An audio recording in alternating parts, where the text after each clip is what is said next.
ये हमारे educational video series का सेकंड पार्ट है, जिसमें हम बात कर रहे हैं न्यू एजुकेशन पॉलिसी कैसे हमारे बच्चों की ज़िंदगी में एक स्ट्रॉन्ग इम्पैक्ट लाने वाली है।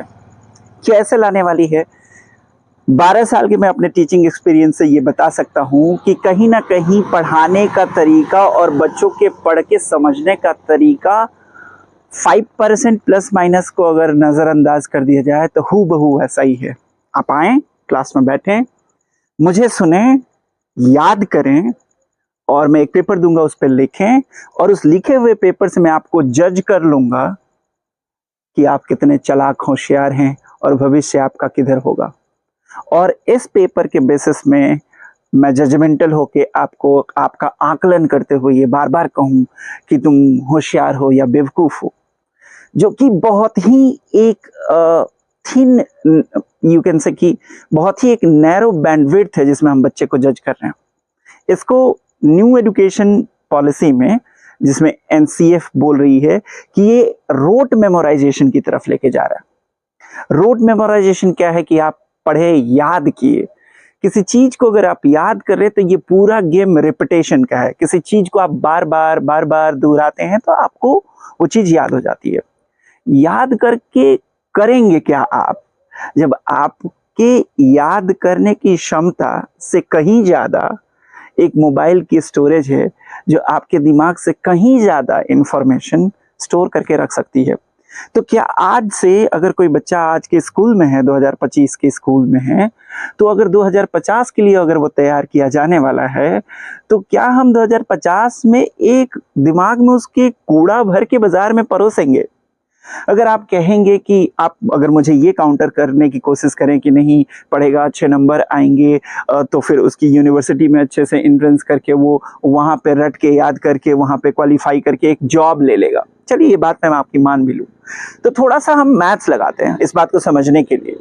अगर हमारा पॉपुलेशन 146 करोड़ के आसपास है अप्रॉक्सीमेटली, एग्जैक्टली तो आप चेक कर सकते हैं। अगर उसमें से मैं ये एक बैंडविड्थ सेट करूं कि जिसका कमाने का उम्र 20 साल से लेकर 60 साल तक है,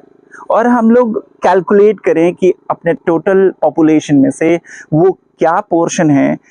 कितने करोड़ लोग आएंगे जो कमाने वाले रेंज में आते हैं, मतलब 20 साल से लेकर 60 साल के बीच में, तो अप्रॉक्सीमेटली ये if I am not wrong 60 crore से 70 करोड़ के आसपास आएगा। तो आप खुद सोचिए, अगर आप total central government job, total state government job को कोलैब कर दे आर्मी पर्सनल्स को मिलाते हुए, तो टोटल जॉब, अगर मैं गलत हूं तो आप मुझे करेक्ट करेंगे, 2 करोड़ में मान लेता हूं। तो अगर आप 2 करोड़ को 60 करोड़ से डिवाइड करके 100 से मल्टीप्लाई करके परसेंटेज निकालेंगे तो आप हैरान हो जाएंगे कि ये कोई 1, 2 या 3% के आसपास आएगा। तो अगर 100 में 3 बच्चा इस पूरे रास्ते पे चलने वालों में से अगर एक भीड़ कहीं जा रही है, तो 100 बच्चों की भीड़ में से सिर्फ 3 बच्चों को इस क्षेत्र में, जिसको हम हमारे गांव में या शहर में स्टेबिलिटी का टैग दिया जाता है कि if you are in a government job your life is very stable, तो अगर स्टेबिलिटी की लड़ाई लड़ने चला 100 बच्चा, तो उसमें अगर 3 बच्चा ही सफल हो रहा है, तो क्या बाकी के 97 बच्चों के पीठ पे ये मार्क कर देना चाहिए कि आप किसी लायक नहीं हैं? तो बोलेंगे नहीं, उनके लिए तो पूरा दरवाजा खुला है, प्राइवेट ऑर्गेनाइजेशंस, प्राइवेट कंपनियां उनके लिए अवेलेबल है। प्राइवेट कंपनियां इस बात के लिए पैसे नहीं देंगी कि आप कितना याद करके आए हैं, ठीक है? प्राइवेट कंपनियां आज के इस एडवांस टेक्नोलॉजी के ज़माने में प्राइवेट कंपनियां इस बात के लिए पैसे देंगी कि आप कितने इनोवेटिव हैं, आप प्रेशर कितना ज़्यादा हैंडल कर सकते हैं, आप टीम वर्क में कैसे काम कर सकते हैं, आप में पेशेंस कितना है, आप में लीडरशिप क्वालिटी है कि नहीं है, आप नए चीज़ों को, नई आइडियाज़ को लेके आपका अप्रोच कैसा है। तो आपके किस करिकुलम में आप ये सब कुछ दे रहे हैं, जहाँ पे आप बच्चों को फोर्स करते हैं कि आओ, बैठो और बैठे रहो घंटों और मुझे सुनो, मुझे सुन के मुझे याद रखो और पेपर पे लिखो, और उससे मैं आकलन कर लूँगा कि तुम कैसे हो पढ़ाई में, और बाकियों को ह्यूमिलिएट करूँगा या फिर उनको इमोशनली सप्रेस करूँगा कि तुम किसी लायक नहीं हो। कोई भी बात मेरा ये मानेगा कि अगर 30 बच्चों की भीड़ है अगर क्लासरूम में, तो उसमें 5 बच्चे ही सिर्फ ऐसे होते हैं जिनको टीचर्स नाम वाइज याद रखते हैं, क्योंकि उनके ऊपर एक टैग होता है चालाक बच्चों का।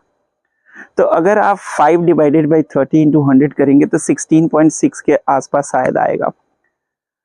सीबीएसई में पासिंग मार्क्स ही 33% है, बट ये खुद मेथड बता रहा है कि मैं सिर्फ 16.6% ही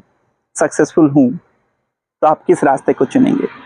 तो हम इसके आगे वाले सीरीज में ये तो प्रॉब्लम्स की बात की कि क्या हो रहा है, न्यू एजुकेशन पॉलिसी को बने 5 साल हो गया, ये हमारे वीडियो का सेकंड पार्ट है। अगर आप मेरे सारे पार्ट्स को ध्यान से देखेंगे तो इसमें प्रॉब्लम्स ही नहीं, आने वाले बेहतरीन सोल्यूशन जो मेरे अपने नहीं हैं, वो नेशनल करिकुलम फ्रेमवर्क के हैं जो मैं प्रमोट कर रहा हूँ, क्योंकि मैंने उस सारी फाइलों को ठीक से पढ़ा है, सारे पीडीएफ को पढ़ा समझा है, फिर मैं आपके सामने परोस रहा हूँ। बस इतना समझ लीजिए कि अगर आप अभिभावक हैं, आप पेरेंट्स हैं, आप स्टूडेंट हैं, तो ये इनिशिएटिव हम सबको लेना है, ये किसी एक की जिम्मेदारी नहीं है। थैंक यू, मिलते हैं हम अगले वीडियो में।